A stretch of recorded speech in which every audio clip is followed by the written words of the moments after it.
اعوذ باللہ من الشیطان الرجیم بسم اللہ الرحمن الرحیم ان اللہ وملائکتہ یصلون علی النبی یا ایھا الذین آمنوا صلوا علیہ وسلموا تسلیما اللہم صلی علی سیدنا و مولانا محمد وعلی آل سیدنا مولانا محمد بعدد کل شیء ما لم یلق۔ مکافات عمل 11واں بیان جاری ہے۔ کل جو بیان پڑھا گیا اس کے آخری جملے یہ تھے کہ 1400 برس سے اسلام کا چراغ، ایمان کا چراغ ایک نسل سے دوسری نسل، دوسری نسل سے تیسری نسل تک منتقل ہوتا چلا آیا۔ تند و تیز ہوائیں بھی چلیں لیکن ہمارے بزرگوں نے اسے محفوظ رکھا، اور آج اسلام ایمان بہرحال ہم میں موجود ہے۔ اگرچہ ہماری کمزوریوں کے سبب ہمارے ایمان ویسے مضبوط نہیں ہیں جیسے 1400 برس پہلے تھے، لیکن جو کچھ بھی اس وقت ہمارے پاس ہے غنیمت ہے۔ جس طرح ہمارے بزرگ 1400 برس سے دین کے چراغ کی حفاظت کرتے آئے ہیں اور اسے ہم تک پہنچا دیا، ہمارا بھی فریضہ ہے کہ یہ چراغ جس طرح ہمیں روشن ملا ہے آنے والی نسلوں کے حوالے کریں۔ ہم دین کا چراغ جب موجودہ نسل کو سونپیں تو وہ پوری طرح روشن ہو، بجھا ہوا نہ ہو۔ نئی نسل کی بھی ذمہ داری ہے کہ اس چراغ کو سنبھالنے کے لیے خود کو تیار کرے۔ ہم پوری بشاشت سے ختم خواجگان کی مجلس میں شریک ہوئے۔ آپ کی ہمتیں قابل داد ہیں۔ عین اسی وقت کچھ لوگ سینما گھروں میں ہیں، کوئی ٹی وی چینل دیکھنے میں مصروف ہے۔ اللہ تبارک و تعالیٰ کا بڑا شکر و احسان ہے کہ ہم اللہ تعالیٰ اور رسول اکرم صلی اللہ علیہ وسلم کے ذکر کی محفل میں بیٹھے ہوئے ہیں، آخرت کی یاد میں بیٹھے ہیں، اپنے اعمال کے محاسبے کے لیے بیٹھے ہیں، لیکن ایسی عادتوں سے بھی ہوشیار رہنے کی ضرورت ہے جو اللہ تعالیٰ اور رسول اکرم صلی اللہ علیہ وسلم کی مرضی کے خلاف ہیں، جن سے اللہ تعالیٰ اور حضور ناراض ہوتے ہیں۔ ان سے پوری طرح بچنے کی کوشش کرتے رہنا چاہیے۔ یہ نہیں کہ اچانک تبدیلی لے آئے، یخلق تو نہیں تو آہستہ آہستہ کوشش اور جد و جہد کے ذریعے چھٹکارا پائیے۔ مضبوط ارادہ کیجیے، پختہ عہد کیجیے کہ ہم وہ سارے اعمال و افعال چھوڑ دیں گے جو اللہ تعالیٰ اور حضور اکرم صلی اللہ علیہ وسلم کی ناراضگی کا سبب بننے والے ہیں۔ ایک علم رمل ہوتا ہے، نمرات یعنی ہندسے، زائچے وغیرہ کھینچ کر حالات بتلائے جاتے ہیں۔ ایک بادشاہ نے اپنے لڑکے کو ان علوم کے ماہرین کے سپرد کیا کہ اسے سکھا پڑھا کر مسلمہ استاد بنا دیں۔ علم نجوم اور علم رمل میں ان استادوں نے اس لڑکے کو اتنا کامل کر دیا کہ اس سے جو بھی سوال کیا جائے وہ ہر لحاظ سے جواب دے سکے۔ ایک دن بادشاہ نے ایک چھلا اپنی مٹھی میں چھپا کر بیٹے کا امتحان لیا اور کہا، مجھے بتاؤ کہ میری مٹھی میں کیا ہے؟ بیٹے نے زائچہ کھینچ کر جواب دیا کہ آپ کی مٹھی میں کوئی ایسی چیز ہے جو گول ہے، رنگ زرد ہے، اندر سے خالی ہے۔ بادشاہ اپنے لڑکے کا امتحان لینا چاہ رہا تھا۔ اس نے اپنے بیٹے کو ماہر استادوں کے سپرد کیا تھا کہ وہ اسے خوب تعلیم دیں، اتنا علم سکھائیں کہ جو چیز نظر نہیں آ رہی ہے وہ بھی اسے نظر آنے لگے، وہ پوری طرح جان لے کہ موجودہ حالات کیا ہیں، گزرے ہوئے حالات کیا ہیں اور آنے والے حالات کیا ہیں۔ چونکہ وہ بادشاہ کا بیٹا تھا، آگے اسے بڑے بڑے کام انجام دینے تھے، اس لیے اس نے لڑکے کو مسلمہ استادوں کے سپرد کر دیا تھا۔ اس گفتگو کے آخر میں یہ بھی وضاحت کر دی جائے گی کہ علم رمل اور نجوم کی آج واقعی ضرورت ہے یا نہیں، اور ہمیں بھی یہ علوم سیکھنا چاہیے یا نہیں۔ صرف یہاں تمثیلاً ان علوم کا ذکر ہے۔ مٹھی میں کیا ہے؟ اس کے جواب میں لڑکے نے زائچہ کھینچ کر جواب دیا کہ آپ کی مٹھی میں کوئی ایسی چیز ہے جو گول ہے، رنگ زرد ہے، اندر سے خالی ہے۔ اس طرح لڑکے نے چھلا ہونے کی پوری نشانیاں بیان کر دی۔ بادشاہ نے خوش ہو کر کہا کہ اب جب کہ تم نے ساری نشانیاں ٹھیک ٹھیک بتا دی تو اب حکم لگاؤ کہ وہ کیا چیز ہے؟ لڑکے نے جواب دیا کہ آپ کی مٹھی میں دف ہے۔ اس جواب سے اندازہ ہوتا ہے کہ اس نے علم تو بہرحال حاصل کیا، لیکن جب اس علم کے یوٹیلائزیشن یعنی استعمال کا وقت آیا تو علم کے زور پر صحیح نشانیاں بتانے کے باوجود وہ 100% فیل ہو گیا۔ کیوں فیل ہو گیا؟ تشریحات آگے آئیں گی۔ لڑکے نے کہا کہ آپ کی مٹھی میں دف ہونا چاہیے۔ حضرت مولانا روم رحمۃ اللہ علیہ کے دور میں دف پر چمڑا نہیں چڑھایا جاتا تھا، اندر کا حصہ رنگ کی طرح خالی رہتا تھا، البتہ گھنگرو یا چھوٹی چھوٹی پلیٹ دف میں آویزاں کر دی رہتی تھی جو بجتی تھیں۔ ہندوستان آنے کے بعد دف پر چمڑا چلا دیا جانے لگا، بہت ساری چیزوں پر چمڑے لگائے گئے، بہت ساری چیزوں کے چمڑے ادھیڑ دیے گئے۔ بادشاہ نے کہا، بیٹا تو نے کئی مشکل نشانیاں بتا دیں جن سے عقل حیرت میں پڑ گئی، تو میری مٹھی میں دبی ہوئی چیز کو دیکھ کر نہیں بتا سکا، لیکن رنگ پہچان لیا، اندر سے خالی ہے یہ بھی پہچان لیا، لیکن یہ چھوٹی سی بات تیرے علم اور عقل میں کیوں نہ آ سکی کہ دف اتنی بڑی ہو کر مٹھی میں کیسے سما سکتی ہے؟ گھپلا کہاں ہوا؟ دف خالی بھی ہے، گول بھی ہے، رنگ بھی اس کا زرد ہے، انگوٹھی بھی ایسی ہوتی ہے۔ نشانیاں معلوم کر کے وہ انگوٹھی کا تصور نہیں کر سکا، دف کا تصور کیا اور حکم لگا دیا کہ مٹھی میں دف ہے۔ علم بے شک اس نے خوب حاصل کیا، لیکن تمیز کی قوت سے محروم رہا اور نشانیوں پر دف کا گمان کر کے کہہ دیا کہ آپ کی مٹھی میں دف ہے، جبکہ ایک چھوٹا بچہ بھی تمیز کی صفت استعمال کرتے ہوئے کہہ سکتا ہے کہ دف مٹھی میں نہیں سما سکتا۔ دف اتنی بڑی ہو کر مٹھی میں کیسے سما سکتی ہے؟ چونکہ تمیز میں وہ کمال نہیں رکھتا تھا، اس لیے بے وقوفی اور احمق پن ظاہر ہو گیا۔ حضرت مولانا جلال الدین رومی رحمۃ اللہ علیہ کی مثنوی شریف سے یہ درس لیا گیا۔ حضرت مولانا روم رحمۃ اللہ علیہ اپنے زمانے کے علماء کی طرف آتے ہوئے فرماتے ہیں، اسی طرح ہمارے زمانے کے علماء کئی علوم میں منہ شگافیاں کرتے ہیں، جن چیزوں سے تعلق نہیں ہوتا انہیں خوب سمجھتے ہیں اور ان پر بہت حاوی ہیں۔ مثلاً یہ کہ یہ سلام کیوں، فاتحہ کیوں، ختم خواجگان کیوں، وظائف کیوں، پیری مریدی کیوں، ان باتوں کا علماء سے تعلق قطعاً نہیں ہے۔ امام ابو حنیفہ رحمۃ اللہ علیہ کی ساری تصانیف کو دیکھ لیجئے، کہیں آپ کو پیری مریدی کا ذکر نہیں ملے گا، مگر آپ خود کسی پیر کامل کے مرید تھے۔ آج وہ فضا نہیں رہی۔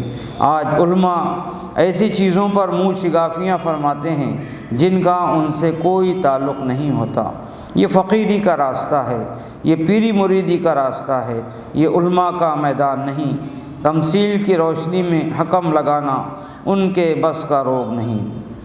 ما قال اللہ تعالی وما قال رسول اللہ صلی اللہ علیہ وسلم، قرآن اور حدیث کی باتیں بیان کرنے تک تو ٹھیک ہے، مگر یہ شرک ہے، یہ کفر ہے، یہ بدعت ہے، یہ تجزیے ان کا کام نہیں۔ دیکھیے، اگر میں نماز میں صرف سر خم کر دوں، زمین پر نہ میری پیشانی ٹکے، نہ ناک ٹکے، نہ گھٹنا ٹکے، نہ انگوٹھے ٹکے، تو کیا یہ سجدہ ہو جائے گا؟ قطعی نہیں۔ اور جب سجدہ ہی صحیح طریقے سے نہ ہوا تو نماز بھی نماز نہ ہوگی۔ لیکن جب کوئی مزار پر جھکتا ہے، زیارت کرتا ہے، قدم بوسی کرتا ہے، تو فتوے دے دیے جاتے ہیں کہ یہ سجدہ ہے، جبکہ سجدے کی تعریف یہ ہے کہ پیشانی ٹکنی ہی چاہیے، ناک ٹکنی ہی چاہیے، دونوں گھٹنے ٹکنے ہی چاہیے، دونوں ہاتھوں کی ہتھیلیاں ٹکنی ہی چاہیے، اس کے بغیر سجدہ نہیں ہوتا۔ لیکن یہاں علماء کرام منہ شگافیاں فرماتے ہیں۔ اسی طرح فاتحہ مت دو، ختم خواجگان مت پڑھو، یعنی یا اللہ، یا علی، یا غوث کا صیغہ مت استعمال کرو۔ یہ باتیں علماء ظاہری کے بس کی نہیں، کیونکہ ان باتوں کا تعلق علوم باطنی سے ہے۔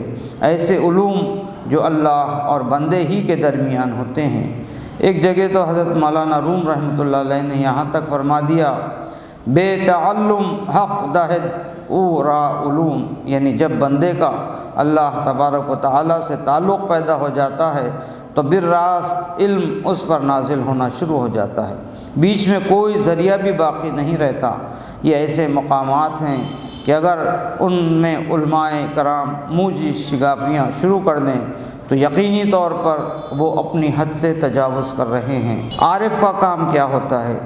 عارف کا کام یہ ہوتا ہے کہ ہر چیز کو اس کی اصلیت کے مطابق اس کے مقام پر رکھے اور اس سے آگے نہ بڑھے۔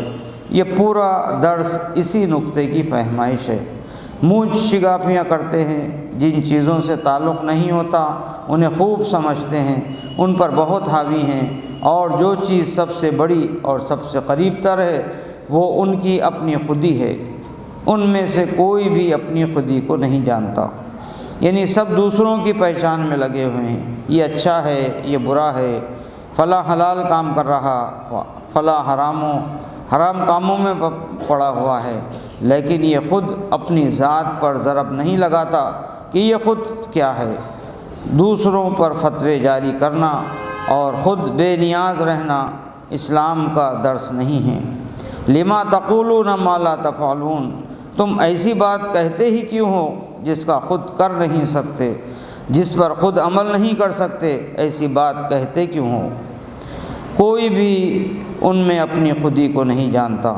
چیزوں کی حرمت اور حلت کے متعلق یہ خوب فتوے دیتے ہیں، یہ جائز ہے، یہ ناجائز ہے، یہ چیز حلال ہے، وہ حلال نہیں، لیکن ان میں سے اپنے آپ کو کوئی نہیں جانتا کہ خود ان کی زندگی حلال ہے بھی یا نہیں، یعنی وہ حرام کاریوں میں پڑا ہوا ہے یا حلال کام کر رہا ہے، اللہ کی مرضی کے تحت زندگی گزار رہا ہے یا اللہ کو ناراض کرنے والے کام کر رہا ہے۔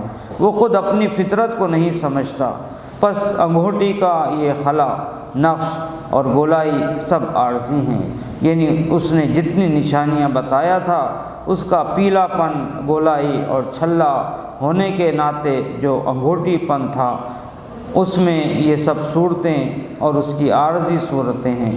اصل چیز تو سونا ہے، وہ اپنے سونا ہونے سے ہی غافل ہے۔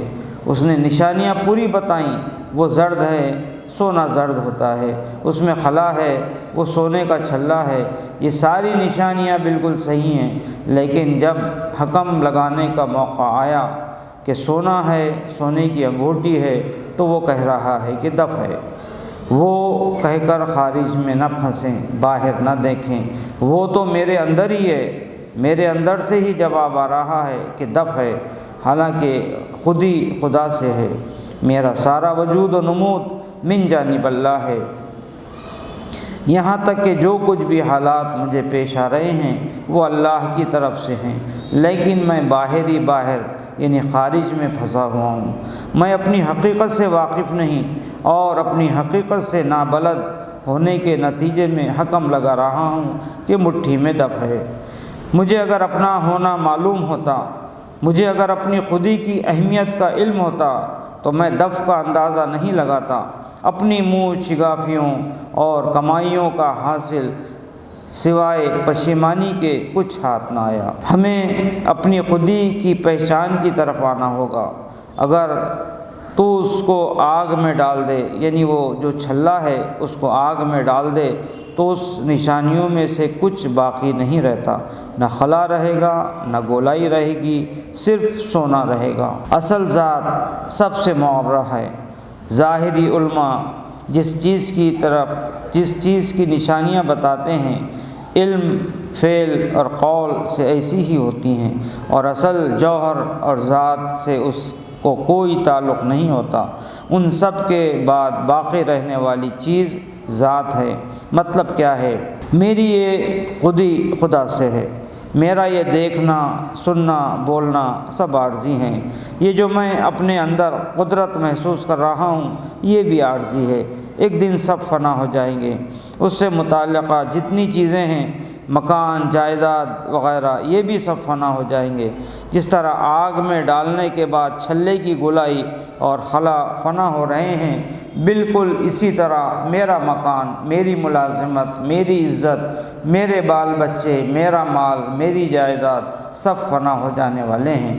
باقی رہنے والی چیز میری ذات ہے، وہ اپنے اعمال کے ساتھ رہے گی، اچھے اعمال ہوں یا برے اعمال ہوں، ذات انہی کے ساتھ رہے گی۔ ان کی بتائی ہوئی نشانیاں ایسی ہی ہیں، یہ لوگ سب نشانیاں بتا دیتے ہیں اور ان نشانیوں کی تشریح بھی خوب کرتے ہیں، اور آخر میں حکم لگاتے ہیں کہ مٹھی کے اندر دف ہے، جو چیز کی اصل خودی ہے اس کی انہیں خبر نہیں۔ لفظ خودی ایک جامع لفظ ہے، ایک وسیع سمندر ہے، ازل سے ابد تک کی تفہیم کے لیے یہ لفظ کافی ہے۔ میں پن، احساس انا، میں پن کا ایسا احساس جس میں یہ شعور ہو کہ وہ خود کچھ ہے، یہ خودی کہلاتا ہے۔ صوفیاء کرام نے خودی کے 3 اجزاء کیے ہیں: دیکھتا پن، سمجھتا پن اور چکھتا پن۔